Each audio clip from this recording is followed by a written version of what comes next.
ए भौजी का हो? एगो बात कही। कह।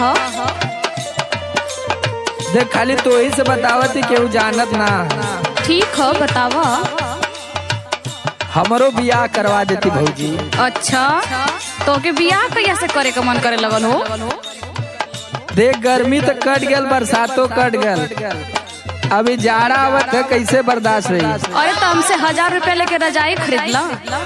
हमार फीलिंग तो ही समझ सकेली भौजी। कह।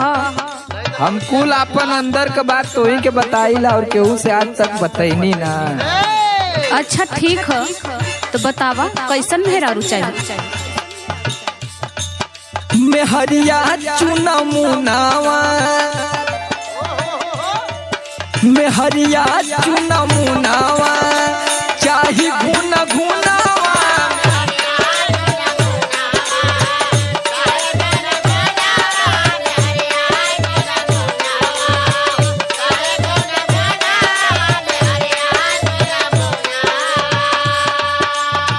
मन लसरावले रहो, मन लसरावले रहो, झारी टीका मुनावा, मेहरिया चुना मुनावा, चाही घुना घुनावा।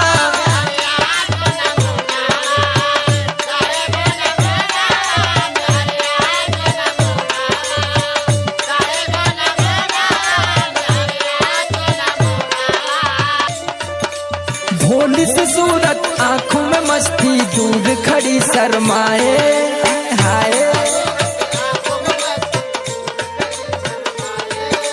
मेरी नजर से तुम देखो तो यार नजर हो आए। भोली से सूरत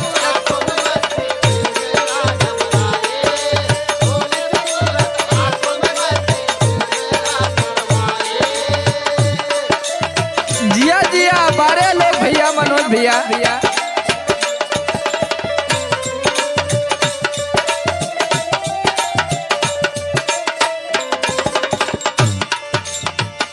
बोले तलागे जैसे पीह के कोयलिया,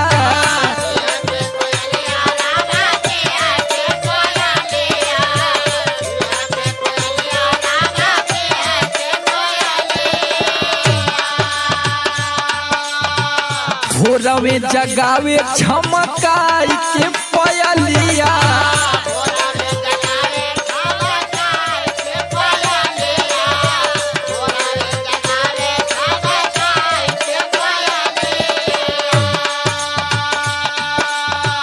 बोले तो लागे जैसे पीह के कोयलिया, भोरवे जगावे छमकाई के पयलिया। गोर चाहे करिया रहे, गोर चाहे करिया रहे, हथवा में गुनावा, मेहरिया चुना मुनावा, चाही गुना गुनावा।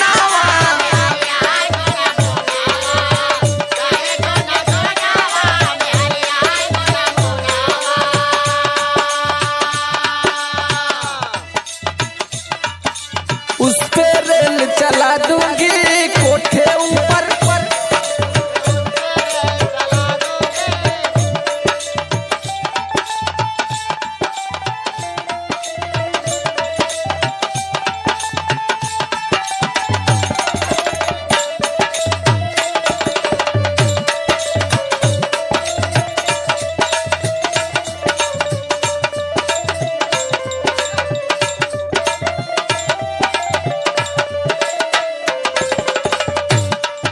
और देख भौजी हमारो पसंद कुछ अलग है। काल गुल गुला रहे पतरी कमरिया,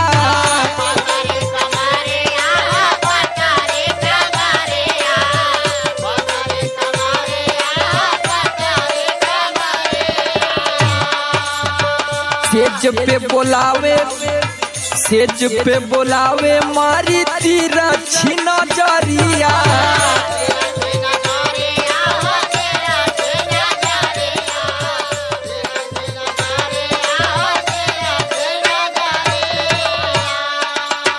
काल बुलबुला रहे पतरी कमरिया से जब पे बोलावे मारी तीरा छीना जरिया समरिया लोक लागे समरिया लोक लागे ओ रवा में फुलावा में हरिया चुना मुनावा चाही घुना घुनावा में हरिया चाही घुना घुनावा में हरिया चुना मुनावा चाही घुना घुनावा में हरिया चुना चाही घुना